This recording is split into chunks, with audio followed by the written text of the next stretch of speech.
Q2 का GDP growth 5.4%, जो कि पिछले 6 क्वार्टर में लोएस्ट। तो पूरे मार्केट की नजर आरबीआई के मॉनेटरी पॉलिसी पर, और आज वो दिन था आरबीआई ने फाइनली स्टेटमेंट दिया। मार्केट इस उम्मीद में था रेपो रेट चेंज होगा, लेकिन हुआ नहीं। आरबीआई ने कुछ अलग सिक्सर मारा। तो क्या हुआ? क्यों नहीं चेंज किया गया रेपो रेट? क्या रहेगा आगे जीडीपी का हाल?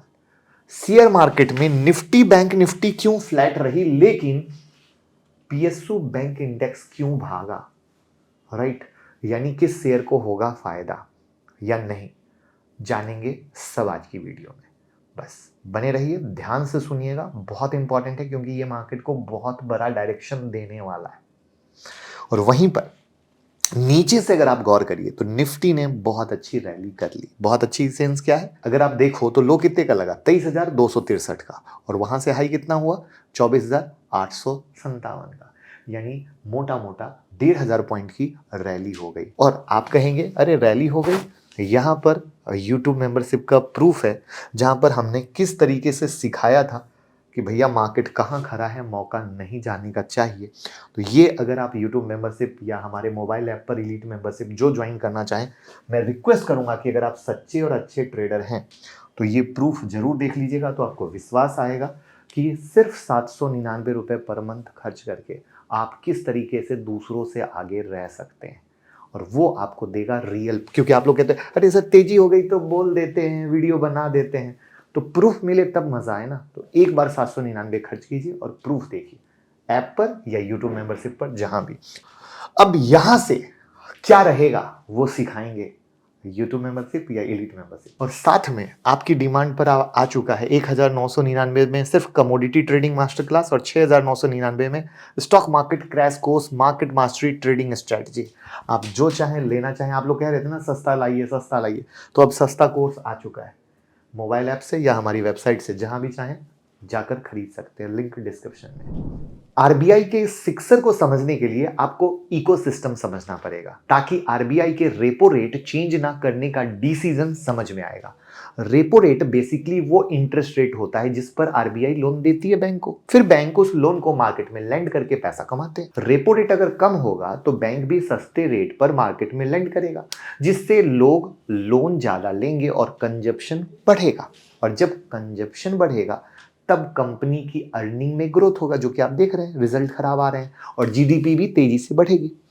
तो आपको स्क्रीन पे दिखाता हूं कि कैसे इंडिया का कंजप्शन रेट घटा है पिछले 2 क्वार्टर में।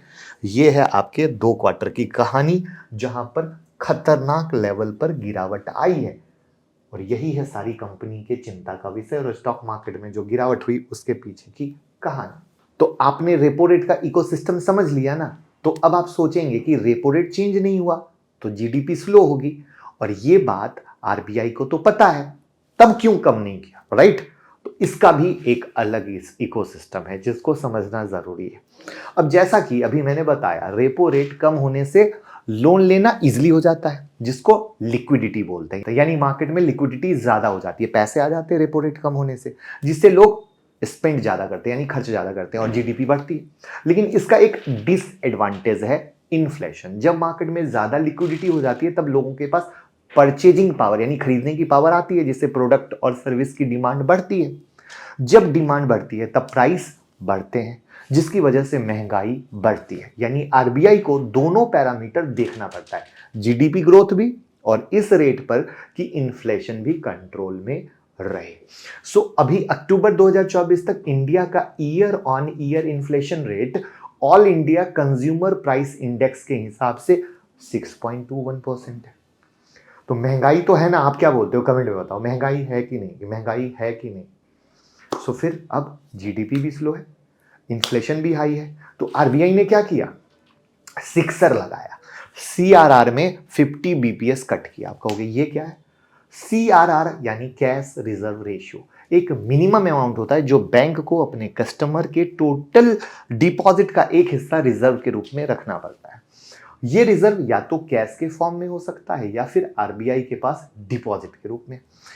सीआरआर का रेट सेंट्रल बैंक के गाइडलाइन के हिसाब से फिक्स होता है। इस डिपॉजिट पैसे पर बैंक को कोई इंटरेस्ट नहीं मिलता। सीआरआर अभी तक कितना था पता है? 4.5%, जिसको आरबीआई ने 4% कर दिया। अब फायदा क्या होगा?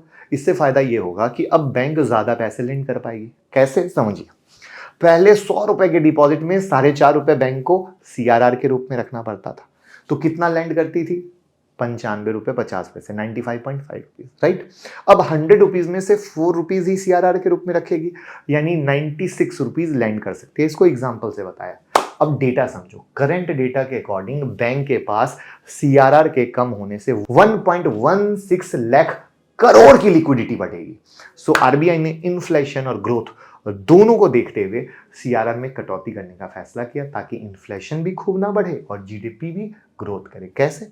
जब इन्फ्लेशन ज्यादा होता है तो आरबीआई सीआरआर बढ़ाता है, ताकि बैंक के पास पैसा लैंड करने के लिए पैसा कम हो जाए और इन्फ्लेशन कंट्रोल हो। दूसरी तरफ जब इकोनॉमी स्लो होती है तो आरबीआई सीआरआर कम करता है, ताकि बैंक के पास लैंड करने के लिए ज्यादा पैसा हो और ग्रोथ और इन्वेस्टमेंट को बढ़ाया जा सके। तो आइए कुछ नंबर को देखते हैं कि क्या प्रोजेक्शन दिया है आरबीआई ने इन्फ्लेशन और जीडीपी डेटा को लेकर। अब यहां पर देखिए, आरबीआई ने फाइनेंशियल ईयर 2025 के लिए सीपीआई इन्फ्लेशन टारगेट को 4.5% से बढ़ाकर 4.8% कर दिया है और अगले 3 क्वार्टर के लिए भी इन्फ्लेशन प्रोजेक्ट बढ़ाया है।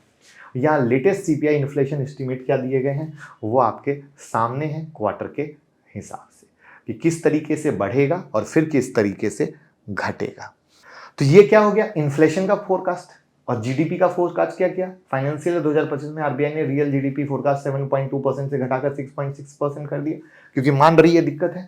फिर उसके बाद किस तरीके से वापस से घटाकर हम उसको इंप्रूव करेंगे या कहां तक लेकर जाएंगे वो यहां पर है, जो कि फाइनेंशियल ईयर जो Q2 है 2026 का वो 7.6 रखा गया, यानी ऊपर नीचे करते हुए फाइनली हम 2026 के Q2 में यहां तक पहुंचेंगे। तो यानी क्या हुआ? अप एंड डाउन की कहानी है जो आरबीआई समझ रही है। आसान रास्ता नहीं है, मंजिल बहुत मुश्किल है। अब आप कहोगे सर ये ज्ञान तो बहुत दे दिया, सीधा स्टॉक मार्केट की बात करो। बट ये मैक्रो माइक्रो फैक्टर जो इंसान समझता है वो स्टॉक मार्केट से पैसा कमाता है। आते हैं उसी पर, वीडियो को लाइक कीजिए।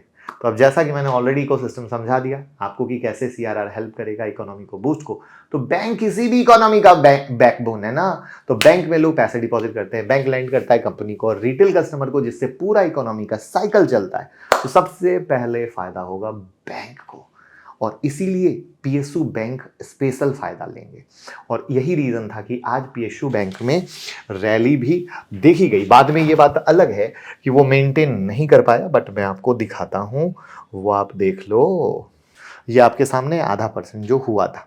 ओवरऑल क्या हुआ कि ये है कि इसको फायदा मिलेगा। तो इन्फ्लेशन और जीडीपी ग्रोथ दोनों इंपॉर्टेंट फैक्टर हैं किसी भी इकोनॉमी के लिए। सो दोनों को ध्यान में रखते हुए आरबीआई ने सिक्सर लगाया, रेपो रेट कम करने के बजाय सीआरआर में कटौती कर दी, जिससे इन्फ्लेशन भी ना बढ़ेगा, जीडीपी भी ग्रो करेगा। तो एक बहुत खतरनाक स्मार्ट मूव आरबीआई की तरफ से आया है और मैं इस मूव को सैल्यूट करता हूं। और इसीलिए मार्केट भी आपका फ्लैट है, यानी मोटा मोटी आरबीआई का डिसीजन न्यूट्रल रहा और वही न्यूट्रल इंपैक्ट मार्केट ने आपको दिखाया है।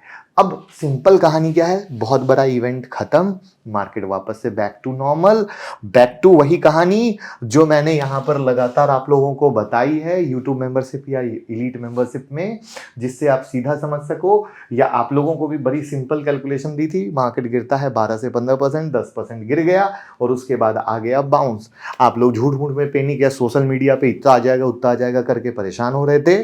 तो भैया परेशान नहीं होना है, मार्केट में ऐसा कुछ नहीं हुआ है। इतनी बड़ी रैली के बाद प्रॉफिट बुकिंग बनती थी वही दिखी है। बट ओवरऑल एक बहुत इंपॉर्टेंट बात है कि अगर आप ये सोचते हो कि पहले की तरह 10 दिन में पैसा डबल की स्कीम, भूल जाना। पता है क्यों? दिखाता हूं 5 मिनट कि ये चार्ट देख लो, मार्केट कितना खतरनाक हो चुका है। ये बिग बिग कैंडल 5 मिनट में 3 बनी, बम्पर रैली, और big big red candle 5 minute में बनी, मंदी। और इसमें पता है फंसता कौन है? सिर्फ रिटेल वाला। अब आप कहोगे कैसे? तो किस किस को इस टॉपिक पे वीडियो बनवानी है कि ये यहाँ पर क्या हुआ था, क्योंकि ये बिग आई ओपनर टॉपिक है जिसपे मुझे लगता है सेबी को एक्शन लेना चाहिए, तो मैं ज़रूर बनाऊंगा। बट ये है लर्निंग दोस्त, जो सीखेंगे वही कमाएंगे।